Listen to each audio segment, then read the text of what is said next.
If your Flexbox Navbar looks perfect on desktop but completely breaks on mobile, don't worry. In this quick tutorial, I'll show you a simple fix using just a few lines of CSS. First, I set the title to Flexbox Navbar Fix so the page has a clear name in the browser tab. Then inside the body, I create a header element which will hold the entire navigation bar.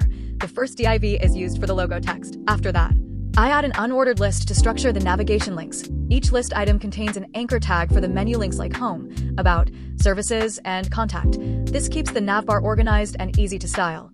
Finally, at the top of the document, I link the HTML file to the external CSS file so we can style the navbar using Flexbox. We start by resetting all default margins and paddings using the universal selector and set box sizing to border box so padding and borders are included in element sizes.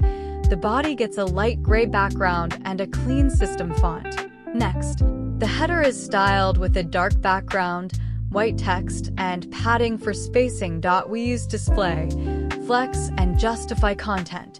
Space between to separate the logo from the navigation links. The UL is also set to display. Flex with a gap between items and no list. Style, so the links are evenly spaced horizontally. Anchor tags are styled white with no underline to make the links stand out.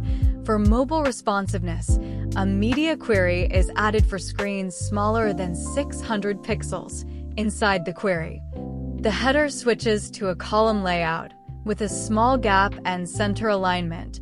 The UL wraps items to multiple lines if needed and centers them horizontally, while reducing the gap for a cleaner look.